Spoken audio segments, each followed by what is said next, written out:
No século XIX, a Europa estava fervendo. As fábricas da Revolução Industrial estavam a todo vapor, enquanto a miséria tomava conta dos bairros onde viviam os trabalhadores. Nesse meio de tanto crescimento e, ao mesmo tempo, sofrimento, as antigas certezas, como os reis, as tradições e, principalmente, a fé, estavam sendo abaladas por ideias revolucionárias. Foi nesse cenário que nasceu uma das ideias mais poderosas e transformadoras da história, que prometeu um paraíso na Terra, mas acabou criando um inferno sem precedentes. O criador dessa ideia não foi um rei ou um general, mas um filósofo e economista chamado Karl Heinrich Marx. Ele não apenas analisou a sociedade, ele criou uma nova visão de mundo, quase como uma religião, com sua própria história, seu próprio Deus, sua própria ideia de pecado e sua promessa de salvação. Era um sistema feito para explicar tudo, resolver tudo e, principalmente, substituir a narrativa bíblica. Hoje, mais de 100 anos depois de sua morte, as ideias de Marx ainda estão por toda parte, mesmo que às vezes disfarçadas. Elas continuam influenciando debates políticos, acadêmicos e culturais. Mas o que esse homem e suas ideias representam à luz da profecia?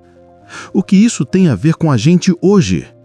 Este documentário vai te levar em uma jornada para entender não apenas a história de Karl Marx, mas o confronto entre duas visões de mundo completamente contrárias.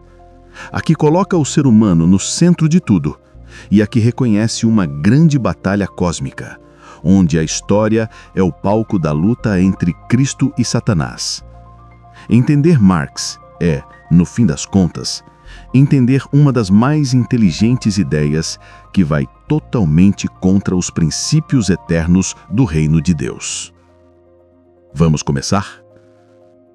Karl Marx nasceu em 1818, em Trier, na Alemanha, em uma família de origem judaica, que se converteu ao protestantismo apenas para se encaixar na sociedade.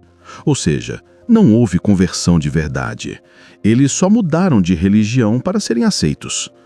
Esse detalhe talvez tenha feito com que ele, Karl Marx, visse a fé como uma ferramenta de poder. Jovem brilhante, Marx estudou filosofia, direito e história, absorvendo as ideias de Hegel, um filósofo que via a história como um processo de transformação constante, como uma dança de ideias opostas que se juntam para criar algo novo. Mas Marx não concordava com Hegel. Influenciado por pensadores materialistas, ele virou Hegel de cabeça para baixo. Para Marx, o que movia a história não era um espírito invisível, ou seja, Deus, mas a matéria, o dinheiro e a luta entre as classes sociais. Para ele, Deus não era o Criador. A religião era uma invenção humana, uma fantasia para aliviar a dor da opressão. Sua frase mais famosa resume essa mudança. Ele disse: "A religião é o suspiro da criatura oprimida, é o ópio do povo." É isso mesmo. Ele comparou a fé a uma droga que deixa o pessoal dopado, sem reagir. Essa rejeição a Deus não foi apenas um detalhe na vida de Marx. Foi a base sobre a qual ele construiu toda a sua teoria.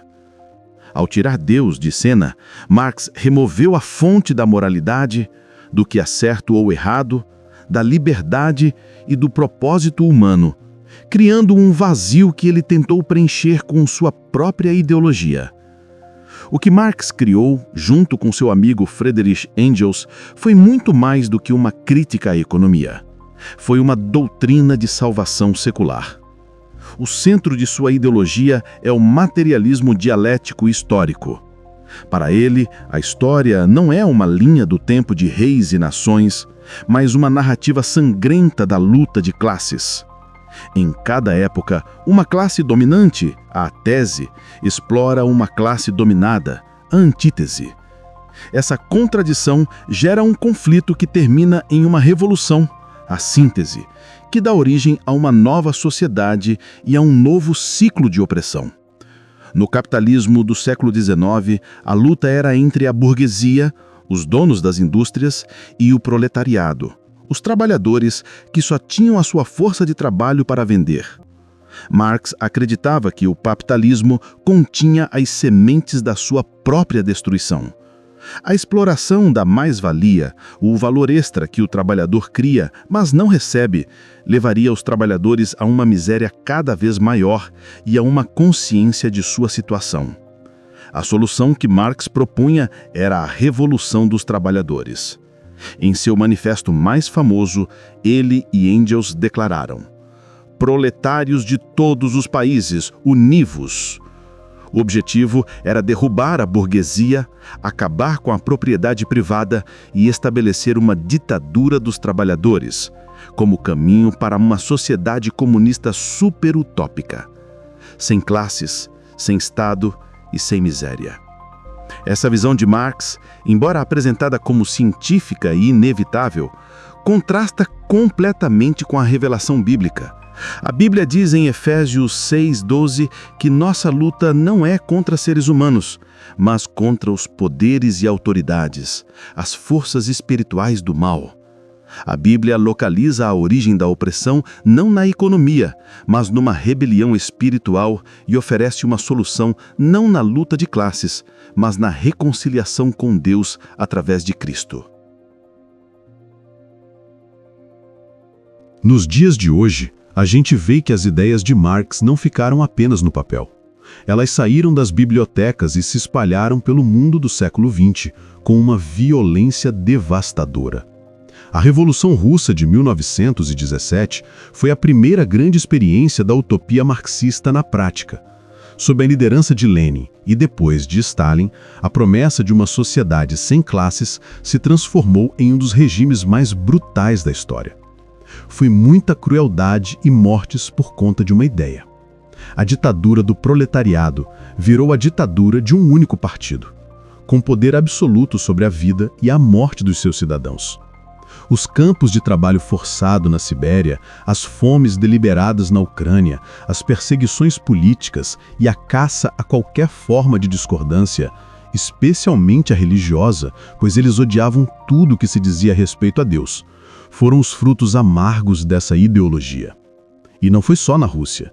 A China de Mao Tse-tung, com o grande salto para frente e a revolução cultural, resultou na morte de dezenas de milhões. Isso mesmo, você não ouviu errado. Foram dezenas de milhões de mortos por conta dessa ideia de Karl Marx. O Camboja de Pol Pot transformou a tentativa de criar um homem novo comunista em um genocídio. Em todos os lugares onde o marxismo foi implementado, o resultado foi o mesmo: colapso econômico, miséria humana e supressão violenta da liberdade. A promessa de paraíso na Terra gerou um inferno registrado na história. A ideologia que denunciava a opressão se tornou a maior e mais eficiente opressora da história moderna. A ideia mais hipócrita, ou seja, falsa de todas. Como então a Bíblia avalia os princípios básicos do marxismo? O primeiro e mais grave problema é o materialismo. Ele nega o Criador. A Bíblia começa dizendo: no princípio, criou Deus. A narrativa bíblica começa com Deus. A marxista começa com a matéria. Essa inversão não é pequena, ela corrompe tudo. Pare e pensa comigo. Se não tem Deus, quem manda em você? A sua própria vontade. E aí? O que é certo e o que é errado? Veja como as ideias de Karl Marx são venenosas. Em segundo lugar, o marxismo substitui a luta de classes pela doutrina do pecado. A Bíblia ensina que o problema fundamental da humanidade não é econômico, mas espiritual: a rebelião contra Deus. Como está escrito em Romanos 3:23, pois todos pecaram e carecem da glória de Deus. A solução, portanto, não é uma revolução social, mas a redenção individual em Cristo. Finalmente, o marxismo oferece uma salvação terrena, um reino construído por mãos humanas. O cristianismo aponta para um reino que não é deste mundo, uma pátria celestial cujo construtor é Deus. A busca por uma utopia, um sonho de terra perfeita, através de meios humanos, é uma forma de orgulho, a mesma tentativa de alcançar o céu sem Deus que levou à Torre de Babel. Além dos regimes políticos e das estatísticas de mortes, qual é o legado espiritual de Karl Marx? O seu legado é um mundo onde Deus foi declarado morto ou irrelevante. É a visão de mundo que enxerga o ser humano não como um filho de Deus, mas como apenas uma peça na engrenagem econômica. Ao chamar religião de ópio do povo, Marx não a criticou apenas como um instrumento de controle. Ele a rejeitou como a resposta fundamental para a condição humana. Em seu lugar, ele ofereceu a droga da ideologia. A promessa sedutora de que a política e a reorganização social poderiam curar a alma da humanidade. E aí? Você acha que é possível curar a alma com política? O legado de Marx é a secularização do pensamento. A crença de que o homem pode ser seu próprio salvador. Ele é a raiz de muitas filosofias atuais que, mesmo sem dizerem-se marxistas, bebem da sua fonte. Ele deixou o mundo mais cético, mais dividido e, ironicamente, mais desesperado. Pois ao remover a esperança da vida futura, ele tornou o sofrimento presente ainda mais insuportável e sem sentido. Então a gente chega no final da jornada. Analisar a vida de Karl Marx à luz da profecia bíblica é revelar um dos capítulos mais sombrios do grande conflito. Marx, consciente ou não, tornou-se um profeta do evangelho da morte. Sua ideologia é uma imitação amaldiçoada do plano da redenção. Promete um Messias, o proletariado, uma nova aliança, a sociedade comunista e um novo céu na terra. As consequências de suas ideias servem como um alerta profético para todas as gerações. Elas mostram o que acontece quando a humanidade, em seu orgulho, tenta construir um mundo sem Deus. O resultado não é liberdade, mas escravidão. Não é igualdade, mas uma nova e mais brutal hierarquia. Não é paz, mas a violência do Estado contra o indivíduo. No fim, tudo se resume a duas vozes. Uma voz, a de Marx, grita que o homem é Deus, que a salvação vem da luta e da força humana. Essa voz levou à morte, ao desespero e a campos de concentração. A outra voz, a de Cristo, sussurra que Deus é o nosso único caminho, que a salvação vem da humildade, do amor e do sacrifício verdadeiro. Essas duas vozes estão brigando dentro da nossa cultura, nas nossas escolas, até mesmo no nosso celular. Elas nos convidam para dois caminhos completamente diferentes. Agora que você conhece as duas histórias, a do arquiteto da rebelião secular e a do arquiteto da vida eterna, a voz do orgulho que promete um paraíso, que falha, e a voz da humildade que promete um reino que nunca falha. Qual voz você vai escolher para guiar a sua vida? Ministério O Caminho, iluminando a história com a luz da profecia.